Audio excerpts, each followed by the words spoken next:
Assalamualaikum warahmatullahi wabarakatuh.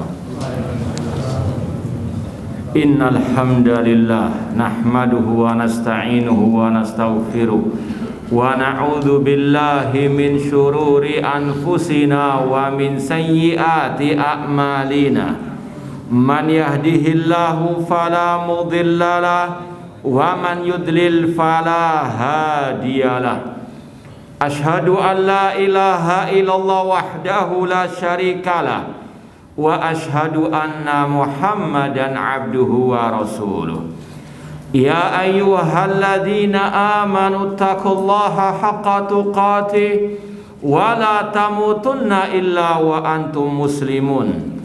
Ya ayyuhan nasu taqu rabbakumul ladzi khalaqakum min nafsin wahidah wa khalaqa minha zawjaha wa batha minhuma rijalan katsiran wa nisaa'a wattaqullaha alladzi tasaaluna bihi wal arham innallaha kana 'alaikum raqiba. Ya ayyuhalladzina amanu taqullaha wa qulu qawlan sadida yuslih lakum a'malakum wa yaghfir lakum dhunubakum wa may yuti'illaha wa rasulahu faqad faza fawzan 'azima. Amma ba'd, fa inna asdaqal hadithi kitabullah wa khairal hadi hadi Muhammadin sallallahu alaihi wasallam wa syarrul umuri muhdatsatuha wa kullu muhdatsatin bid'ah wa kulla bid'atin dhalalah wa kulla dhalalatin finnar. Ma'asal muslimin, ikhwani fillah wa akhwati, bapak-bapak, ibu-ibu, saudara-saudariku rahimani wa rahmakumullah. Alhamdulillah, segala puji bagi Allah Subhanahu wa taala yang mempertemukan kita kembali dalam kajian kitab Al-Ibana As-Sughra oleh Al-Imam Ibnu Battah Al-Ukbari rahimahullahu taala. Semoga Allah Subhanahu wa taala senantiasa memberikan kepada kita keistiqomahan untuk belajar dan berpegang teguh dengan akidah salaf sampai akhir hayat kita nanti. Sekarang kita sampai pada halaman 120. Halaman 120 tentang fadailus sahabati radhiyallahu anhum. Keutamaan para sahabat Rasul sallallahu alaihi wasallam.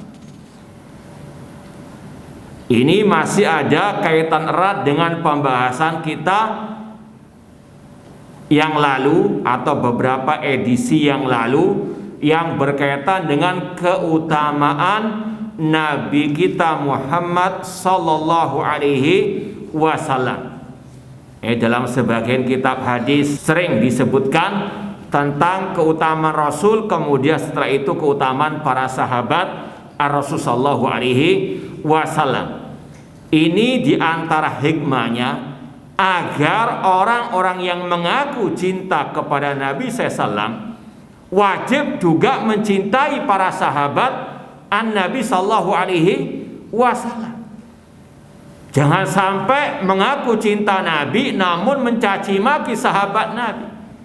Ini sama saja dengan mencaci maki Nabi. Ini sama saja dengan merendahkan Nabi. Karena Rasul mengatakan almaru ala dini khalilihi. Seseorang tergantung kepada sahabat karibnya. Seseorang tergantung kepada agama sahabat karibnya. Kalau sahabat Nabi dicela, dijelek-jelekan, itu juga sama dengan menjelekkan siapa? Nabi Muhammad SAW. Sahabatnya jelek, Nabi Muhammad berarti apa? Naudzubillahi min dzalik. Maka sekali lagi, para ulama sering setelah menyebutkan keutamaan Nabi SAW diiringi langsung dengan keutamaan para sahabat Rasul sallallahu alaihi wasallam. Kita baca ucapan Imam Ibnu Battah Al-Ukbari rahimahullah. Summa al-iman wal ma'rifatu bi anna khairal khalqi wa afdalahum wa a'zamahum manzilatan indallah azza wa jalla ba'dan nabiyyin wal mursalin wa ahaqqahum bi khilafati Rasulullah SAW Abu Bakar As-Siddiq, Abdullah bin Utsman, wa huwa Atiq ibn Abi Quhafa radhiyallahu anhu. Kemudian mengimani dan mengenal, mengetahui bahwasanya sebaik-baik makhluk, sebaik-baik manusia, seafdal-afdalnya manusia, seagung-agungnya manusia di sisi Allah Azza wa Jalla setelah para nabi, para rasul, dan yang paling berhak dengan kekhalifahan setelah Rasulullah SAW adalah Abu Bakar As-Siddiq yang namanya Abdullah bin Utsman. Ya, Abu Bakar itu kunyah, nama yang didahului oleh Abu. Kalau untuk laki-laki seperti Rasul kunyahnya Abul Qasim. Ini salah satu sunnah Rasul. Kata Rasul, takannau, berikanlah diri kalian kunyah. Ya, Abu Bakar kunyahnya, nama aslinya Abdullah bin Utsman. Ya, Umar bin Khattab nanti akan disebutkan Abu Hafsin kunyahnya. Di sini Abu Bakar As-Siddiq, Abu Bakar kunyah, As-Siddiq gelar, lakab. Namanya Abdullah bin Utsman, ayah beliau namanya Utsman. Dulu nama beliau Atiq, ya, nama Abdullah atau Abu Bakar Siddiq dulunya Atiq. Ayahnya gelarnya atau kunyahnya Abi Quhafa radhiyallahu anhu. Intinya di sini inilah akidah Ahlus Sunnah wal Jamaah, meyakini bahwasanya manusia terbaik setelah para nabi, para rasul adalah Abu Bakar As-Siddiq radhiyallahu taala anhu. Dalilnya sangat banyak sekali. Di antaranya Rasul mengatakan, "Lau kuntu muttakhidan ala wajhil ardi khalilan latakhatu Abu Bakar khalila." Seandainya aku mau menjadikan kekasih yang aku paling cintai di atas muka bumi ini, aku akan jadikan Abu Bakar sebagai kekasihku. Kata Abdullah bin Umar radhiyallahu anhuma, "Kunna nukhayyir fi ahdi Rasul SAW." Dahulu kami membanding-bandingkan di antara manusia di zaman Rasul. Rasul masih hidup, di hadapan Rasul, di tengah Rasul. Kami mengatakan afdalun nasi Abu Bakar As-Siddiq, sebaik-baik manusia adalah Abu Bakar As-Siddiq. Ya. Bahkan Rasul ketika ditanya, "Man ahabun nasi ilaika?"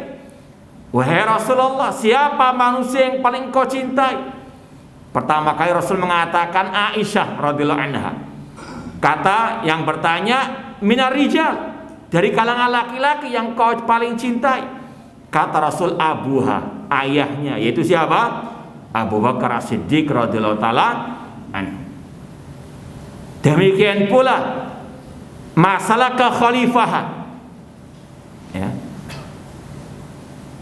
Kata beliau tadi, ini ada dua pembahasan. Manusia terbaik adalah Abu Bakar As-Siddiq setelah para nabi, para rasul. Kemudian pembahasan berikutnya, yang berhak menjadi khalifah sepeninggal Rasul adalah Abu Bakar As-Siddiq.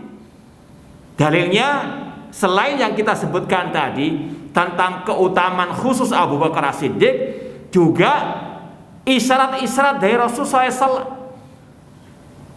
Seperti kata para sahabat, di antaranya Ali bin Abi Thalib radhiyallahu anhu, ketika Rasul dalam keadaan sakit yang mau meninggal dunia, Rasul mengatakan kepada para sahabat, "Muru Abu Bakar fal yusalli bin nas." Perintahkanlah Abu Bakar As-Siddiq untuk jadi imam salat bersama manusia. Kata Ali bin Abi Thalib dan juga para sahabat yang lain, kita ridho dengan agama Abu Bakar As-Siddiq, apalagi dalam urusan dunia kami. Radhiyallahu anhu. Artinya kami ridho Abu Bakar As-Siddiq mengimami kami salat berjamaah, maka kami juga ridho beliau sebagai khalifah sepeninggal Rasul sallallahu alaihi wasallam. Makanya setelah Rasul meninggal dunia, para sahabat memilih siapa pemimpin mereka. Maka mereka sepakat ijma Abu Bakar sebagai khalifah, karena mereka tahu bagaimana kecintaan Rasul kepada beliau dan bagaimana penjelasan-penjelasan Rasul yang mengisyaratkan beliau manusia yang paling berhak menjadi pemimpin kaum muslimin, khalifah kaum muslimin pada waktu itu. Ini ijma para sahabat. Maka dusta kalau Syiah Rafidhah mengatakan Ali bin Abi Thalib adalah wasiatnya Rasulullah SAW. Ini salah satu akidah sesatnya kelompok Syiah Rafidhah. Mereka mengklaim bahwasanya Alilah yang berhak menjadi khalifah sepeninggal Rasul. Padahal Ali sendiri mengatakan Abu Bakar As-Siddiq diridhoi oleh semua para sahabat ketika mengimami salat, maka mereka beridho beliau sebagai pemimpin yang mengurusi dunia mereka. Bahkan putranya Ali bin Abi Thalib yang bernama Muhammad bin Al-Hanafiyah ketika bertanya kepada beliau, kepada Ali bin Abi Thalib, man afdalun nasi ba'da Rasul sallallahu, siapa manusia yang paling afdal setelah Rasul? Ali bin Abi Thalib langsung menjawab Abu Bakar As-Siddiq radhiyallahu anhu. Ini sekali lagi Abu Bakar As-Siddiq diangkat lewat ijma para sahabat Rasul SAW, karena mereka paham betul Rasul yang memberikan tadi isyarat-isyarat kepada para sahabat agar mengangkat Abu Bakar As-Siddiq sebagai pemimpin setelah beliau meninggal dunia. Demikian pula dalil yang lain. Pernah suatu saat ada seorang perempuan datang kepada Rasul. Kata Rasul, datanglah nanti suatu saat. Kata Pak sang perempuan tadi, bagaimana kalau aku mendatangimu sedangkan engkau telah meninggal dunia wahai Rasulullah? Rasul menjawab, iti Abu Bakar, datangilah Abu Bakar. Ini juga isyarat dari Rasul bahwa saya pemimpin setelah beliau adalah Abu Bakar As-Siddiq. Demikian pula Rasul mengatakan, iktadu billahi min ba'di Abu Bakar wa Umar. Ikutilah dua manusia sepeninggalku, yaitu Abu Bakar wa Umar. Demikian pula Rasul sallallahu alaihi wasallam pernah bermimpi, dan mimpinya Rasul adalah wahyu. Kata Rasul SAW, pernah suatu saat aku bermimpi melihat sebuah sumur dengan ada timbanya. Kemudian setelah aku menimba, timba itu diambil alih oleh Abu Bakar As-Siddiq radhiyallahu taala anhu. Ini juga sama isyarat kepemimpinan kaum muslimin setelah Rasul dipegang oleh Al-Khalifatul Rasyid Abu Bakar As-Siddiq radhiyallahu taala anhu. Jadi sekali lagi, poin yang disampaikan tadi oleh Imam Ibnu Al-Battar rahimahullah taala, yang pertama berkaitan dengan manusia terbaik setelah para nabi, para rasul adalah Abu Bakar As-Siddiq. Kemudian khalifah sepeninggal beliau adalah Abu Bakar As-Siddiq dengan ijma para sahabat Rasul sallallahu alaihi wasallam.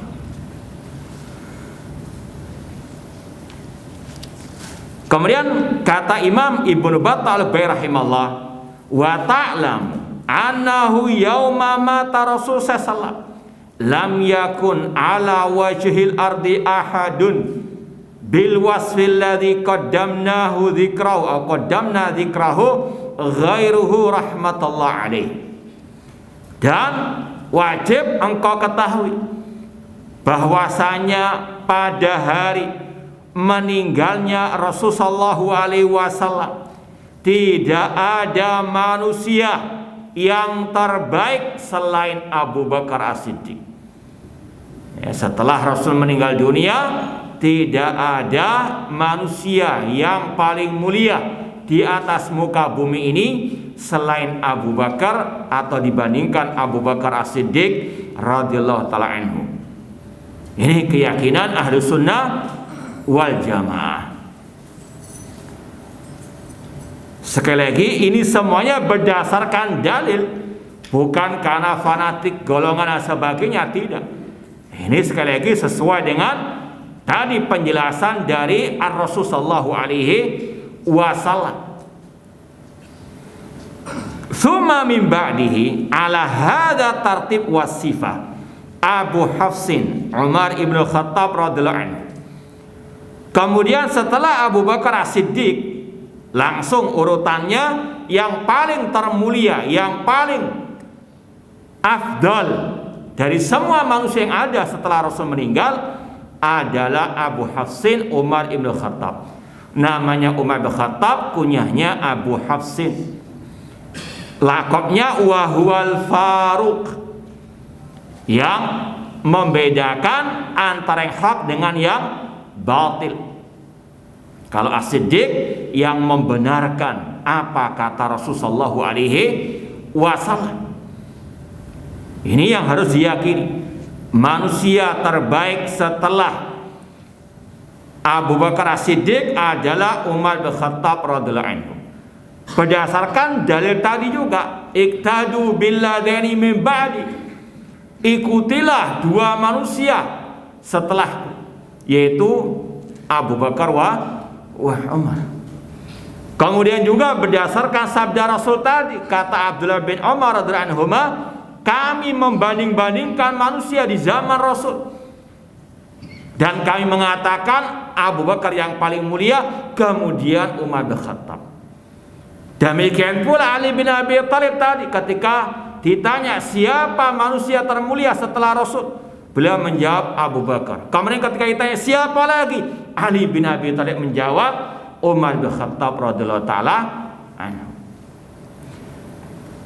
Dan Ali bin Abi Thalib ketika hari di saat kritisnya Al-Khalifah Rasyid Umar bin Khattab, ya, ini kisahnya panjang lebar dalam Sahih Bukhari, detik-detik meninggalnya Al-Khalifah Rasyid Umar bin Khattab radhiyallahu anhu, ya, panjang dan banyak sebenarnya faedah yang bisa dipetik dari kisah tersebut. Ya, ringkas ceritanya, ketika salat subuh Umar bin Khattab mengimami salat. Dikatakan ketika beliau melewati shaf itu, beliau luruskan shaf tersebut sampai lurus betul, baru beliau mulai. Beliau biasanya kalau salat subuh rakaat pertama membaca surat Yusuf penuh, bukan pertama-tamanya saja, tidak. 100 ayatan beliau baca. Namun baru beliau bertakbir ihram sudah terputus suara. Ya, di depan sudah istilahnya geger. Ternyata beliau ditusuk oleh Abu Lu'lu' al-Majusi dengan pisau yang bermata dua. Ya, dan dia sempat menusuk-nusukkan di sebagian jamaah. Ada 7 orang yang meninggal dunia. Di antaranya Al-Khalifah Rasyid Umar bin Khattab radhiyallahu anhu. Ketika itu Umar bin Khattab langsung menarik Abdurrahman bin Auf yang ada di belakang beliau. Ini di antara fikih salat berjamaah, yang di belakang imam itu orang yang memang asistennya imam, yang siap menggantikan apa? Jadi imam. Jangan asal maju aja, ngaca. Ya. Bisa enggak kalau imam batal, Anda jadi apa? Penggantinya. Nah, itu makanya Rasul mengatakan liyalini ulunuha minkum. Yang salat di belakangku itu orang yang pandai. Artinya yang bisa apa? Mengganti jadi imam. Maka Abdurrahman bin Auf ditarik untuk jadi imam. Dan Abdurrahman bin Auf tahu kejadiannya, ini harus apa? Mempercepat baca salat, jangan malah dipanjang-panjangkan. Imam harus tahu juga kondisi makmum. Kemudian Umar bin Khattab dibawa ke rumah, dikasih minum, nggak bisa ditelan, artinya keluar lagi, dikasih makan, demikian sudah kritis. Banyak yang datang kepada beliau memberikan istilahnya jenguk ataupun hiburan kepada beliau. Di antaranya ada seorang pemuda datang kepada beliau menghibur beliau. Ketika orang itu mau pergi, kata Umar bin Khattab, kembalikan anak muda itu. Kemudian kata Umar bin Khattab, irfa izar, angkat celanamu. Ini sekali lagi salah satu sunnahnya Rasul yang diperhatikan betul oleh Al-Khalifah Rasyid Umar bin Khattab. Sampai di waktu beliau kritis mau meninggal dunia, masih mengingatkan seorang pemuda untuk tidak menurunkan kain sarungnya ataupun celananya menutupi mata kaki. Ini sunnahnya celana cingkrang. Kalau ada yang menghina celana cingkrang, ini ajaran Rasul Umar bin Khattab. Sampai kritis mau meninggal dunia masih sempat menyibukkan diri dengan apa? Nasihat masalah ini. Ini masalah agama. Udkhulu fi silmi kafah. Masuklah ke dalam Islam secara apa? Totalitas, jangan setengah-setengah. Apalagi sampai memperolok. Naudzubillah min dzalik. Qul abillahi wa ayati wa rasuli kuntum tahtazi'un. Katakanlah, apakah dengan Allah, dengan ayatnya, dengan Rasulnya kalian memperolok? La ta'tadiru, jangan kalian minta maaf, kata Allah. Qad kafartum ba'da imanikum, kalian telah kafir setelah keimanan kalian. Ini bahaya memperolok ajaran Allah dan Rasul sallallahu alaihi wasallam. Makanya dahulu para salafus saleh, mereka jaya menang di atas muka bumi ini karena mereka selalu ittiba kepada sunnah Rasul, enggak nyinyiri sunnahnya Rasul. Makanya umat sekarang mereka jauh dari kemenangan. Karena apa? Ini banyak orang-orang yang nyinyiri ajaran Rasul sallallahu alaihi wasallam. Yang mau menegakkan, menghidupkan ajaran Rasul dituduh macam-macam. Naudzubillahi min dzalik. Bandingkan dengan keadaan Al-Khalifah Rasyid Umar bin Khattab dalam keadaan yang sangat kritis. Beliau masih sempat menasihati sang pemuda tadi. Irfa izar, angkat celanamu atau sarungmu. Fa inna atqali rabbik wa anqali thawbik. Karena itu lebih bertakwa kepada Rabbmu dan lebih suci, bersih bagi pakaian. Ketakwaan bukan hanya dengan masalah salat, puasa, zakat, sedekah, umroh, haji, tidak. Namun lebih dari itu, setiap ajaran Rasul itu bisa mendekatkan diri kepada Allah. Di antaranya masalah apa? Pakaian. Ini sekali lagi, ini yang sekali lagi jauhnya keadaan umat Islam sekarang dengan zaman para salafus saleh. Umar bin Khattab sekali lagi dalam keadaan seperti itu masih memperhatikan masalah yang dianggap sepele oleh orang sekarang, bahkan dinyinyiri, dicelah, dicaci maki. Naudzubillahi min dzalik. Kemudian di saat itu juga Ali bin Abi Thalib datang kepada Umar bin Khattab radhiyallahu anhu.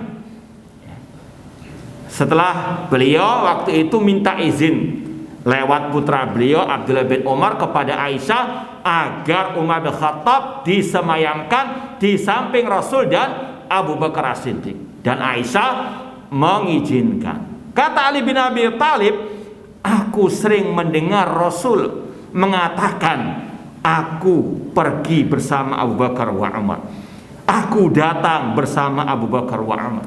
Artinya bagaimana kecintaan Rasul kepada mereka berdua ini.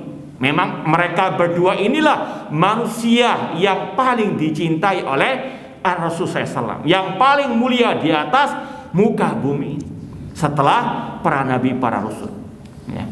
Maka sungguh kafir Syiah Rafidhah yang mereka mencaci maki Abu Bakar wa Umar, bahkan mengkafirkan Abu Bakar wa Umar, bahkan menvonis Abu Bakar wa Umar di neraka. Naudzubillah min dzalik. Sudah sering kita ceritakan, ada di YouTube bagaimana tokoh Syiah Rafidhah di zaman ini ketika mendikte orang yang masuk agama Syiah itu diajari 4 kalimat syahadat. Yang pertama sama asyhadu alla ilaha illallah, yang kedua asyhadu anna Rasulullah, kemudian yang ketiga asyhadu anna Fatimah wa banaha al-ma'sumin hujajullah. Ini sudah beda dengan syahadatnya orang Islam. Ada 3 yang pertama. Yang 3, aku bersaksi bahwasanya Fatimah dan anak-anaknya yang suci dari kesalahan itu hujah-hujahnya Allah. Dan yang keempat yang lebih mengerikan, wa asyhadu anna Abu Bakar wa Umar wa Utsman wa Aisyah wa Hafsah finnar. Kata mereka, aku bersaksi bahwasanya Abu Bakar, Umar, Utsman, Aisyah dan Hafsah di neraka, kata mereka. Naudzubillah min dzalik. Maka bagaimana mungkin bisa disamakan agama Islam dengan agama Syiah Rafidhah? Agama Islam menyeru kita untuk mencintai Abu Bakar wa Umar. Namun mereka, naudzubillah min dzalik, mengkafirkan Abu Bakar wa Umar, bahkan dari menvonis Abu Bakar wa Umar di neraka. Bahkan lebih dari itu, mereka mencelah ataupun menggelari Abu Bakar wa Umar dengan al-jibti wa tahud, ya. Dan mereka punya doa dua berhala Quraisy. Allahumma al'an sanamai Quraisy. Kata mereka, ya Allah, laknatlah dua berhala Quraisy. Yang mereka maksud adalah Abu Bakar wa Umar. Naudzubillahi min dzalik. Tokoh mereka yang bernama Al-Majlisi mengatakan, aqidatuna fi tabarru'i annana natabarra' minal asnamil arba'. Kata tokoh mereka yang bernama Al-Majlisi, akidah kami tentang al-bara', kami berlepas diri dari 4 berhala. Siapa yang mereka maksud? Abu Bakar, Umar, Utsman dan Muawiyah. Naudzubillahi min dzalik. Manusia-manusia yang terbaik, pilihan Allah dan Rasulnya, yang paling dicintai oleh Rasul, mereka kafirkan, mereka caci maki dan sebagainya. Ini juga sama berarti apa? Mencaci maki Rasul SAW. Maka dusta kalau mereka mengaku cinta Rasul. Kalau mereka cinta Rasul, mencintai para sahabat Rasul, yang paling mereka cintai harusnya Abu Bakar wa Umar. Bukan malah mereka apa? Caci maki, mereka kafirkan dan mereka vonis masuk neraka. Nah, ini sekali lagi salah satu yang membuktikan perbedaan kita dengan agama Syiah Rafidhah. Ini bukan perbedaan masalah fiqh seperti mazhab Syafi'i dengan Imam Ahmad atau Hambali ataupun Maliki, Hanafi. Perbedaan kita ini masalah akidah, masalah rukun iman. Ya, di antara masalah yang satu ini, bagaimana Abu Bakar wa Umar, manusia termulia, mereka apa? Caci maki dan seterusnya. Kemudian wahwal Faruq thumma min ba'dihi ma ala hada tertib wa na'at Utsman ibnu Affan radhiyallahu anhu. Kemudian yang wajib kita yakini, manusia terbaik setelah Umar bin Khattab radhiyallahu anhu adalah Utsman ibnu Affan radhiyallahu anhu, wa huwa Abu Abdillah, kunyanya Abu Abdillah, wa Abu Amr, dan juga Abu Amr Dzunnurain, gelarnya Dzunnurain, yang memiliki 2 cahaya karena beliau menikah dengan 2 putri Rasul, Ummu Kalsum dan Ruqayyah radhiyallahu taala anhum jami'an. Ya, Utsman bin Affan manusia terbaik setelah Umar bin Khattab radhiyallahu taala anhu, dan beliau yang layak menjadi khalifah setelah Umar bin Khattab. Ya, kalau Abu Bakar As-Siddiq dipilih lewat tadi ijma' para sahabat Rasulullah SAW, demikian pula dengan Umar bin Khattab dengan Utsman bin Affan. Cuma cara pemilihannya berbeda. Kalau Umar bin Khattab langsung dipilih oleh Abu Bakar As-Siddiq, ditunjuk langsung oleh Abu Bakar As-Siddiq. Namun kalau Utsman bin Affan diangkat menjadi khalifah lewat musyawarah ahlul halli wal aqd. Ya, 6 sahabat yang dijamin masuk surga, itu yang memilih Utsman bin Affan, di antaranya Utsman bin Affan sendiri. Ya, ini sekali lagi pengangkatan Utsman bin Affan menjadi khalifah dengan musyawarah 6 sahabat Rasul yang dijamin masuk surga, yang dipilih oleh Umar bin Khattab untuk memilih siapa khalifah sepeninggal beliau. Dan Rasul menggelari Utsman bin Affan dengan asy-syahid. Ya, ketika ada atau dalam kisah ketika Rasul naik Gunung Uhud, bergetar Gunung Uhud. Kata Rasul, ihda ya Uhud, tenanglah wahai Uhud, ma'alaika illa nabiyyun wa siddiq wa syahidan. tenanglah wahai Uhud, tidaklah di atasmu kecuali ada Nabi, ada As-Siddiq, dan ada 2 orang yang syahid, yaitu Umar bin Khattab dan Utsman bin Affan, karena kedua-duanya terbunuh di jalan Allah Subhanahu wa taala. Umar bin Khattab dibunuh oleh Abu Lulu' al-Majusi, orang Majusi yang menyelinap di barisan kaum muslimin. Dendam karena Umar bin Khattab menjatuhkan negara mereka Persia yang sekarang Iran itu. Ini sekali lagi, sekarang juga sama, mereka dendam terhadap Islam dan kaum muslimin. Ya, meskipun juga dengan nama Islam, namun Islam ala Syiah Rafidhah qatalahumullah. Kemudian ikhwani fillah wa akhwati rahimani wa rahimakumullah, Utsman bin Affan juga terbunuh. Ya, kasusnya pelapornya, biang keroknya orang Yahudi. Kalau tadi Majusi, ini Yahudi, yaitu Abdullah bin Saba al-Yahudi dari negeri Yaman.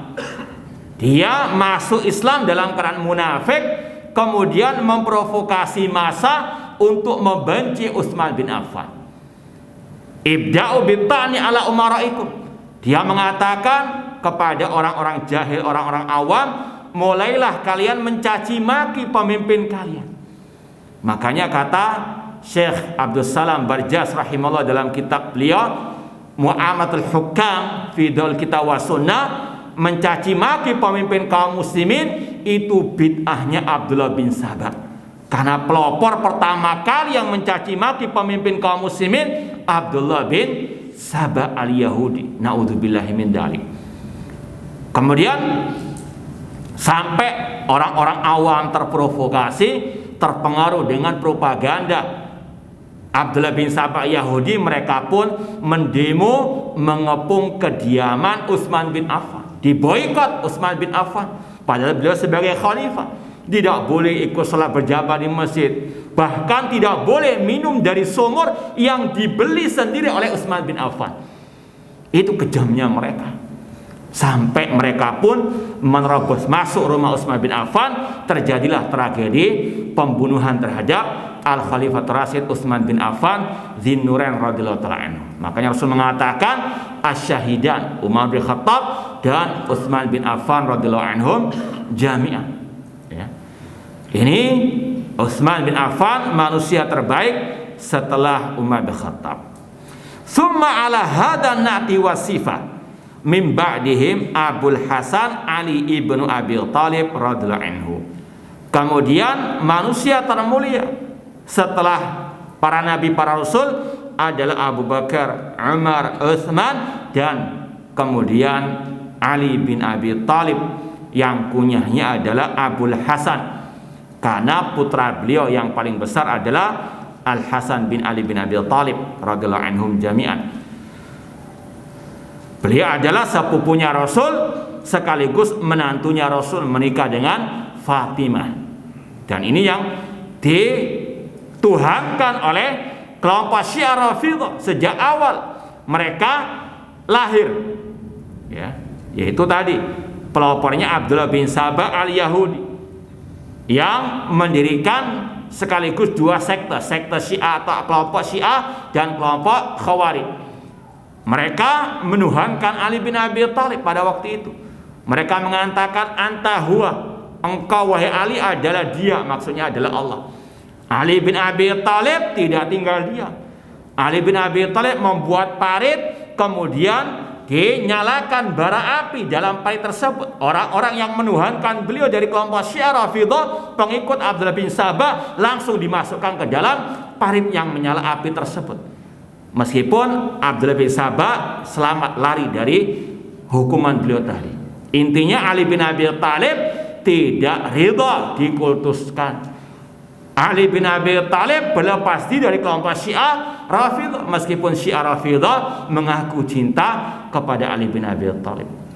Ini sekali lagi hanya propaganda untuk menarik orang-orang jahil ikut ajaran mereka. Pada Rasul Ali bin Abi Thalib tidak suka dengan Syiah Rafidhah qatalahumullah.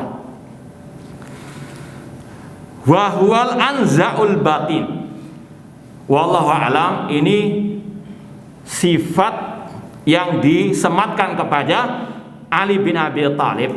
Sempat saya tanya kepada Syekh Ali Abu Haniyah tadi lewat WA, murid Syekh Ali bin Hasan, tentang gelar ini ataupun sifat ini. Kata beliau, wallahu alam, bisa jadi ini salah satu yang disematkan Syiah Rafidhah kepada Ali bin Abi Thalib. Ya. Seperti yang kita sampaikan tadi, Syiah Rafidhah sangat menuhankan Ali bin Abi Thalib. Mereka mengkhususkan atau memberikan gelar-gelar khusus, sifat-sifat khusus, doa-doa khusus kepada Ali bin Abi Thalib. Yang paling masyhur, kalau melewati nama Ali bin Abi Thalib, biasanya mereka atau yang terpengaruh dengan mereka menyematkan kata-kata karramallahu wajhah.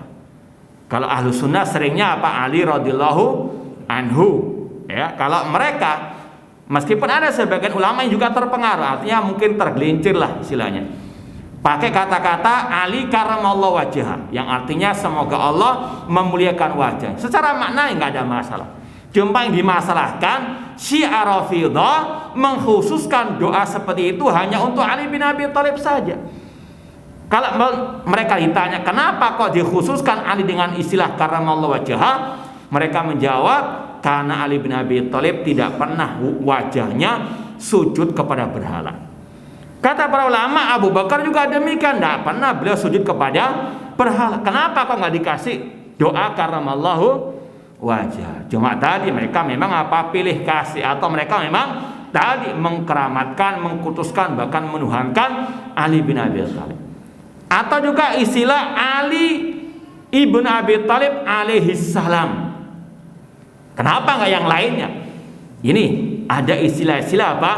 Syiah Rafidhah yang terkadang dimasukkan dalam buku-buku mereka dan juga sebagian kitab-kitab ahlu sunnah. Wallahu alam, perlu ditasfiyah, perlu dimurnikan. Wallahu alam. Ini yang saya dapat dari jawaban Syekh Ali Abu Haniyah. Cuma secara makna, kalau secara bahasa al-anza itu artinya yang sedikit rambutnya di depan itu. Al-batin yang besar perutnya. Ini secara bahasa. Tapi kalau menurut versi Syiah beda lagi. Kalau menurut versi Syiah al-anza, kenapa Ali bin Abi Thalib disifati dengan al-anza? Karena Ali bin Abi Thalib tidak pernah berbuat syirik. Paham? Ini juga sama dengan tadi, mirip karramallahu wajhah. Kalau begitu Abu Bakar As-Siddiq juga sama. Ya, cuma ini khusus bagi Ali.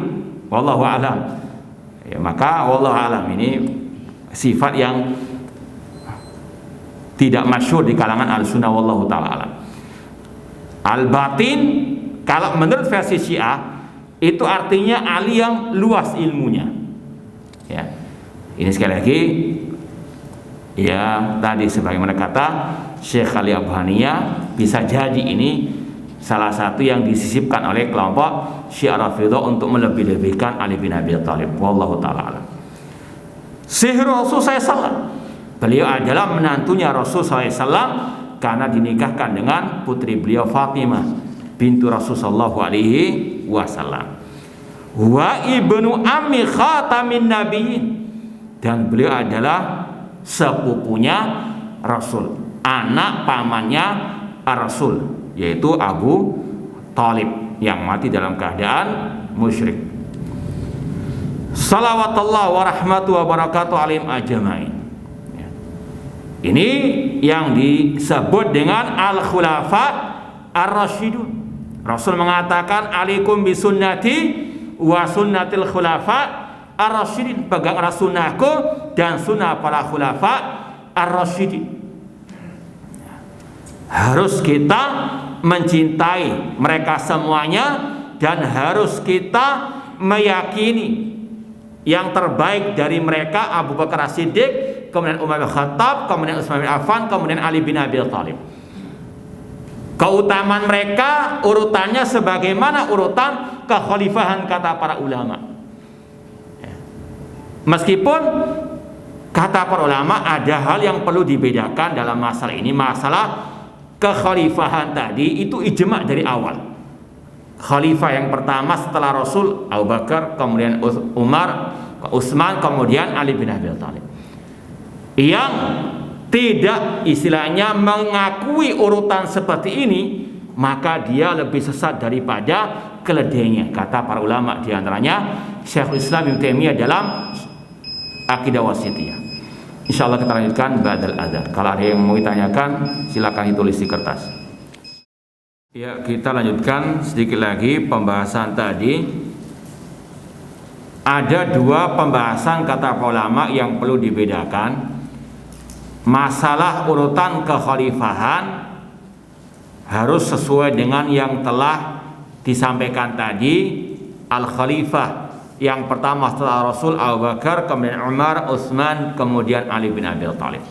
Yang tidak meyakini urutan tersebut, maka dia lebih sesat daripada keledainya, kata Syekhul Islam Taimiyah dalam kitab Al-Aqidah Wasithiyah dan juga ucapan ulama yang lain.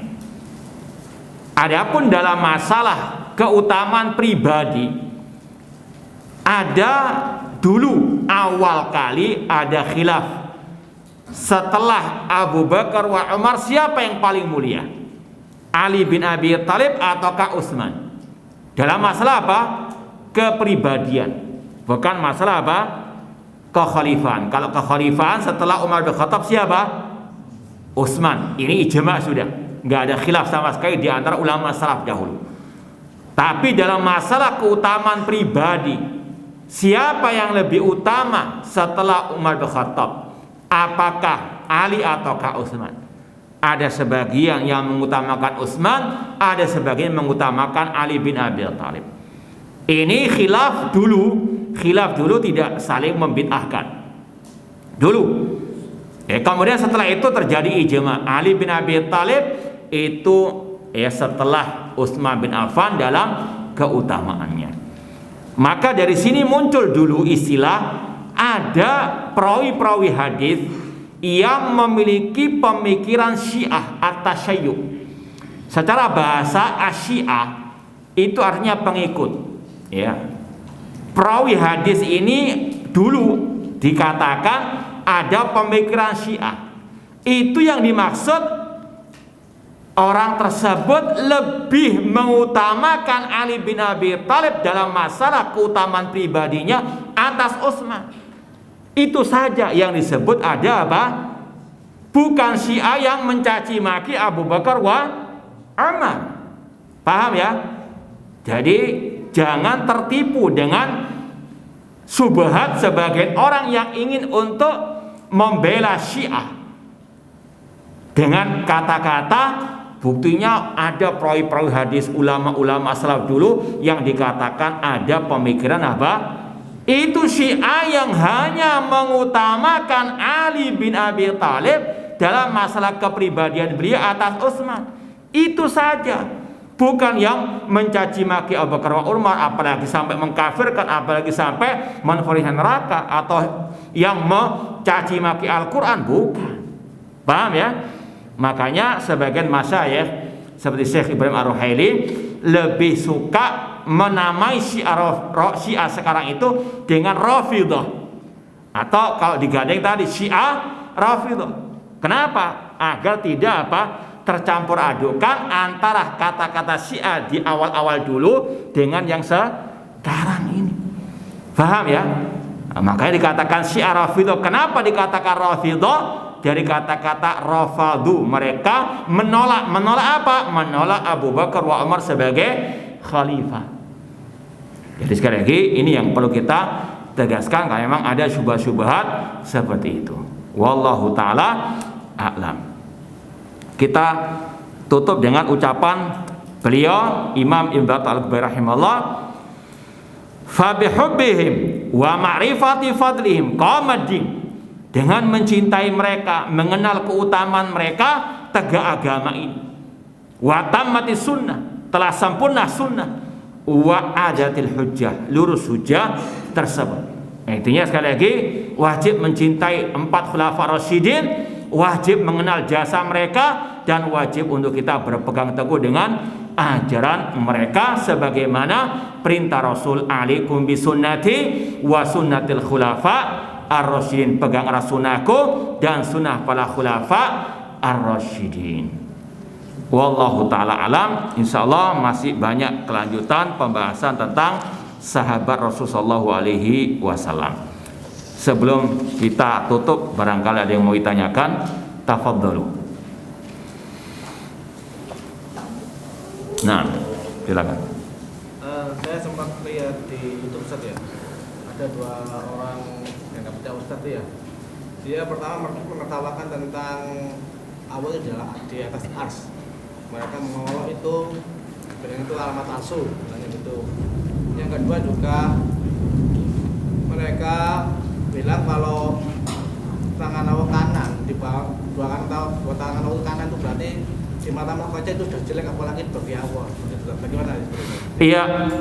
Iya, secara ringkas kita katakan yang mengingkari ketinggian Allah di atas arsy dia pengikut Fir'aun. Sebagaimana kata Imam Ibnu Abil Izzi Al-Hanafi dalam Syarah Aqidah Thahawiyah, beliau mengatakan man angkara ulullah fil arsy fahuwa fir'auniyun. Barang siapa yang mengingkari Allah ada di atas langit, maka dia pengikut Fir'aun. Kenapa demikian? Karena Fir'aun mengingkari Allah ada di atas langit lewat ucapannya kepada Haman, seperti yang Allah abadikan dalam ayat Al-Quran. Fir'aun mengatakan, ya Hamanu ibnilihi sarhan la'alli ablughul asbabas samawati fa'attali'a ila ilahi Musa wa inni la'adhunnuhu kadhibah. Fir'aun berkata kepada Haman, wahai Haman, bangunkan untukku tangga atau bangunan yang tinggi sehingga aku sampai ke atas langit. Aku mau melihat Tuhannya, Rabbnya Musa. Namun aku yakini Musa itu berdusta. Ini kata para ulama, karena Nabi Musa meyakini Allah ada di atas langit. Nabi Musa mengatakan Allah ada di atas langit. Namun Fir'aun apa? Mendustakan. Sampai tadi nyinyiri dengan Haman untuk dibuatkan apa? Tangga ataupun bangunan yang tinggi agar bisa melihat Rabbnya Musa. Ini sekali lagi kelakuannya para pengikut Fir'aun, mendustakan, mengingkari Allah ada di atas langit. Padahal dalilnya kata Ibnu Qayyim rahimahullah lebih dari 2000 ya. Kemudian juga ijma' para salafus saleh, Imam Abu Hanifah, Imam Malik, Imam Syafi'i, Imam Ahmad, semuanya sepakat mengatakan Allah fi as-sama. Lalu siapa yang dituduh katanya membuat mazhab baru, mereka atau kita? Kita hanya mengikut salafus saleh. Nah, adapun masalah hadis kilta yadayamin, hadis sahih, kedua tangan Allah itu kanan sesuai dengan kebesaran Allah. Kalau dia mengatakan di hadapan manusia, di mata manusia itu sejelek, nggak pantas bagi Allah, berarti dia apa? Sudah menyamakan Allah dengan makhluk. Itulah kelompok lil bid'ah, dalam otaknya sudah ada virus tasbih yang lebih berbahaya daripada virus corona. Ya, ini sekali lagi wajib untuk apa? Dijauhi. Ini masalah zat Allah, sifat Allah kok diingkari. Ya, naudzubillahi min dzalik. Kita yakini apa yang Allah dan Rasulnya telah tetapkan bagi dirinya dalam Al-Quran dan Sunnah Rasulullah SAW, tanpa menyerupakan sifat Allah dengan sifat makhluk. Nah, ya, ada lagi mau ditanyakan? Nah, silakan Pak. Tidak ada paksaan dalam memeluk Islam. Iya. Tidak jelas yang benar dan yang sesat. Bagi siapa yang ingkar kepada tauhid dan beriman kepada Allah telah berpegang kepada tali yang pada tidak kalau diterangkan. Iya. Dalam surah Al-Baqarah ayat 256 setelah ayat kursi, Allah mengatakan la ikraha fid din, tidak ada paksaan dalam agama. Tidak boleh memaksakan agama kepada yang lain. Bahkan dalam perang saja ada pilihan antara masuk Islam atau membayar jizyah. Artinya nggak ada paksaan. Ya, sama. Ente tetap dalam ada agama ente, namun bayar jizyah. Nggak harus masuk Islam waktu diperangi tersebut. Apalagi di zaman yang tidak ada perang. Intinya faman sya'fal yu'min wa man sya'fal falyakfur. Meskipun demikian, yang sudah masuk Islam wajib untuk masuk Islam dalam keadaan apa? Kafir. Jangan mengatakan nggak ada paksaan dalam agama, dalam artian mau melarikan diri dari ajaran al-Islam, bahkan nyinyir akan Islam, naudzubillahi min dzalik.